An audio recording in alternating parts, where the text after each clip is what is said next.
Thank you so much. And that brings me to my third speaker, a leading Georgian professor, Mr. Zazza Tsotniashvili, who will be, yes, I think Mr. Panis has raised his hand. Is that right? No, it was just to show my uploadism. Oh. And thanks to you for the introduction and the very, very enlightening replies to the question. Thank you very much. Thank you so much. It's really good to hear that sort of feedback from such an international sort of leading scholar. So thank you. We're very happy to have speakers of your caliber. So thank you. This brings me to my third speaker, Mr. Zazza Tsotniaშვili. He will really speak about the Georgian perspective on things. And my question is sort of, it's a sum up, and I think I'm just gonna say it, and then maybe if he wants to expand. Today in Georgia, as well as globally, disinformation is a hot topic. It's worth considering that Georgia has a difficult geopolitical location. Society is highly polarized. Recent parliamentary elections serve as an evidence of this, results of which are not accepted by the opposition. This creates a risk of parliament with just one party. As a researcher and expert of conflictology and media professor, considering the above-mentioned risks, what is done in Georgia in order to stop disinformation waves, and also how do you see sort of what do you see as the role of Georgian media? Because at the moment we actually have students of the faculty of media and journalism in attendance, so I think it would be important for them and interesting for them to hear what do you see as the role of media in this process, and how should we fight disinformation in this country? Thank you. Hello, everybody. Thank you very much for having me here on the very interesting roundtable.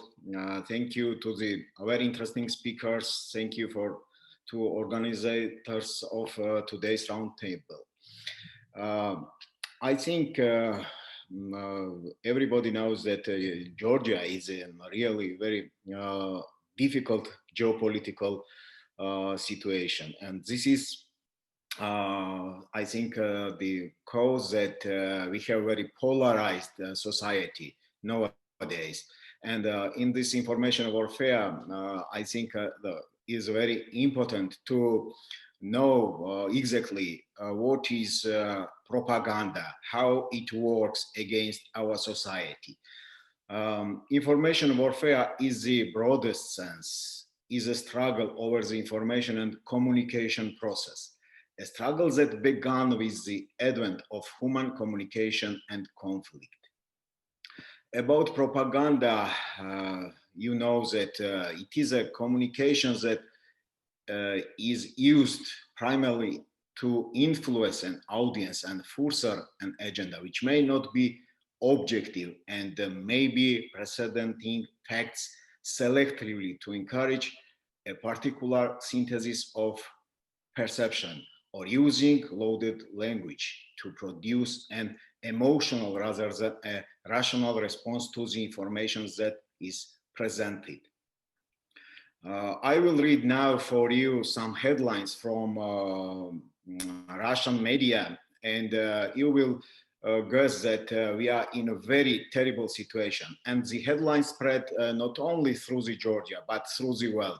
You know that our big neighbor have a very high developed propaganda machine, and it works not only against so vulnerable society like Georgia, but we know 2016 American elections that there was a big problem from Russian propaganda too. For example, Americans can create biological weapons. Georgia deliberately infects mosquitoes and sends them to Russia.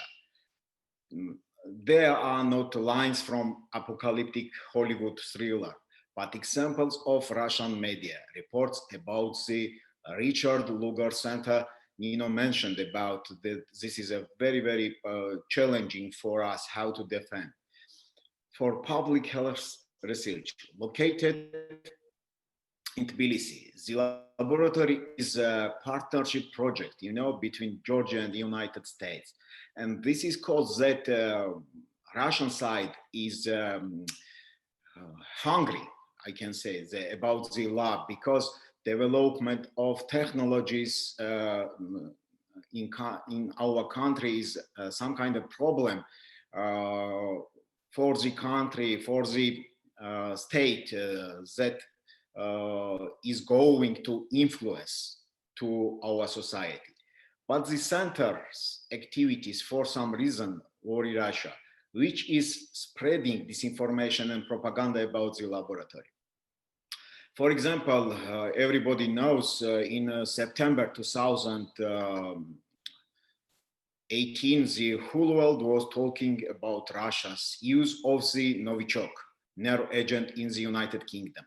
At the same time, Russia began to talk about the Lugar laboratory as a place where the United States allegedly produced biological weapons for use against the Russian Federation. This is a research-based statement from the Georgian Media Development Fund. If you type Lugar Lab into Google or YouTube search, you will see that most of the frightening news about it is produced by Russian media. To counter this myth, the Lugar laboratory opened its door and showed that was going on inside. More Russian journalists visited the laboratory than Georgians. For example, about this mentioned Pata Imnadze, scientific director at the National Center for Disease Control and Public Health of Georgia. But even regular tours of the laboratory did little to change the Russian media narrative. For example, the Russian news agency Sputnik described the open day at the laboratory in a dismissive and suspicious way. Of course, not a single one of the sensational statements by Russian media about the Lugar laboratory was true. All of them were disproved by health experts, but these statements achieved the desired effect. 20% of Georgians believe that laboratory contributes for the spread of epidemics. This is a big threat. I think that propaganda works, but when we interrupt the working of propaganda, it influenced 20% of population anyway. EU with disinformation, EU contains nearly 8,000 examples of disinformation, starting from 2015. The European Union launched the website, online portal to counter disinformation from Russia. It is published in different languages. The site has a disinformation database which so far contains nearly 8,000 examples of disinformation starting from 2015. Half of disinformation messages were directed against 6 countries, all former Soviet republics. About Azerbaijan, there is about 31 articles, about Armenia, 80, Moldova, 132, Belarus, 252, Georgia, 345, Ukraine, 3,193, which Russia wanted to keep in this sphere of influence. Many of the examples of disinformation used against these countries are aimed at causing panic, undermining the domestic political situation, intimidating on increasing military tension.